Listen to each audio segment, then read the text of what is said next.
Welcome. If you want to block ads in your LG K51s, let's go for the Play Store. Tap on the search pool and type here Opera Mini and get this browser. If you got it, just open. And right now I'm going to show you how it works and why it's one of the best ad blocker that you can get. Click continue.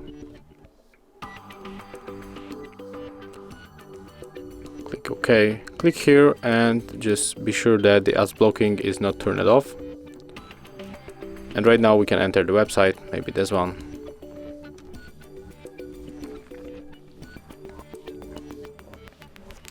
We don't want to switch to reader mode. Click continue. And as you can see, there's the notifications that the first ads were blocked. And it's thanks to the partnership with the AdBlock Plus that the Opera Mini got. So there is the built-in AdBlock, you don't have to connect any external application. And right now when you scroll down the page, you cannot find here any ads. So that's how it looks.